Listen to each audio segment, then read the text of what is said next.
for you and to organise all the interesting events.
Let me welcome you all to this most important occasion to meet and acknowledge Jack Wong Soo, Distinguished Conduct Medal.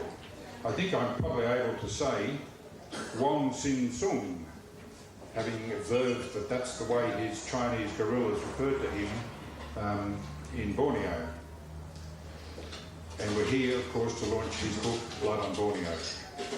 I welcome Jack, his son Barry, and other family members to what I hope is a very special occasion, but more later from others. It's my pleasure to welcome the guest of honour, General Peter Cosgrove, ACMC, Chief of the Defence Force.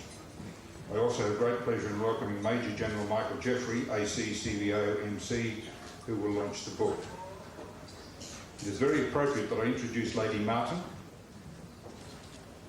hiding here at the front, the Chairman of the Sir David Martin Foundation, Mr Robert Maple Brown, Mr David Kosh of Macquarie Radio Network 2GB, who will indeed be speaking to us a little later, and the Manager of the Sir David Martin Foundation, Miss Anna Menzies.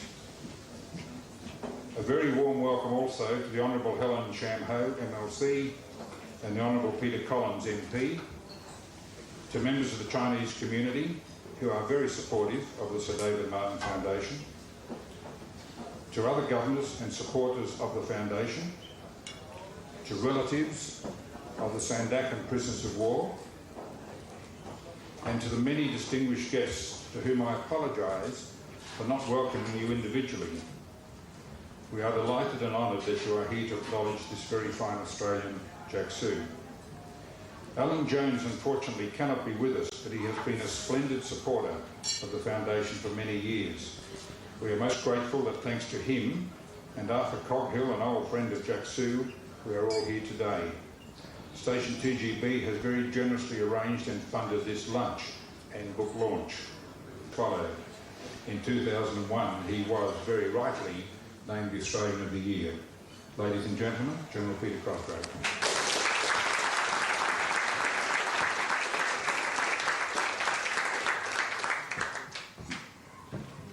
I love being introduced by admirals. There's always that great salty sea dog nature to the introduction. I knew he'd have to work in something in there of a nautical nature. But I'm delighted to have been invited. And you know, when I was first notified that this great occasion was on, I saw the sort of folk who were involved and the number of very prominent people who were planning to be here, and indeed who are here today. And I thought, wow, because I've not met Jack, you see, and then I read the book, and now I know why you're here, because you're here to help honour the life and the book, and the life is expressed in the book of a remarkable Australian.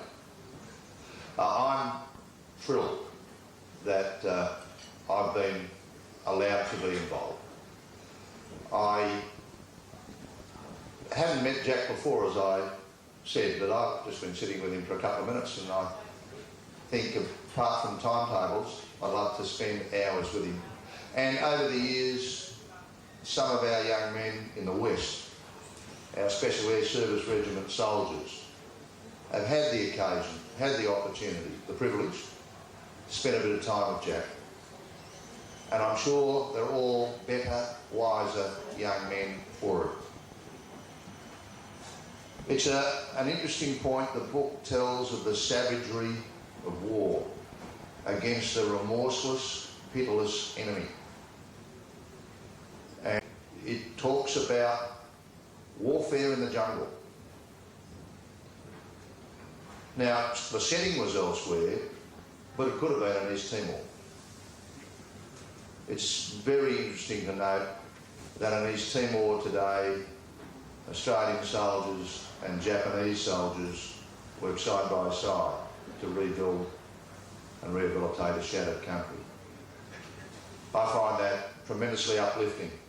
And I noted in the book that Jack reflected on meeting some young Japanese citizens and how his heart went out to them and how it was his thought that after the savageries that he'd seen, he would nonetheless wish us all to coexist in peace with the people of Japan. Jack saw part of the Sandakan Death March.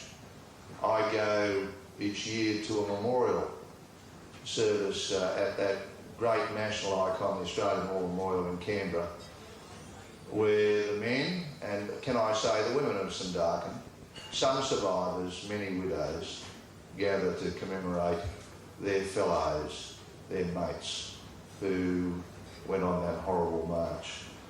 And I know that Jack's anguish at his part in witnessing some part of that march has been a wound that has taken a very long time to heal. People like Jack are indeed role models for those of us in uniform today. Ordinary Aussies who in their time did extraordinary things. Of course, our special forces are now rightly renowned as among the world's best. And let me just boast for a minute, they are the world's best. And let me just say that they come from a heritage.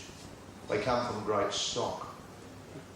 The things they're doing in Afghanistan, the things they have done for us in East Timor and many other places, the standards they represent, the quality of young Australians they embody, are people who have arisen from a great tradition. The tradition of the independent companies, some of which served in East Timor, and of course their special force. They were remarkable men who, with very scant chance of survival, nonetheless volunteered, nonetheless took themselves off, nonetheless suffered privation, isolation and huge personal risk for years in some cases. Can I say to you that Major General Mike Jeffrey, who will speak to you a little later, as the doyen of our Special Forces in Australia, is uniquely qualified today to speak to you in a pivotal way about Jack Wong Soo. He would also, I'm sure, join me in saying that the efforts and the reputation of our young Special Forces these days rest so completely, comprehensively on what they enjoy as a heritage. Marvellous men.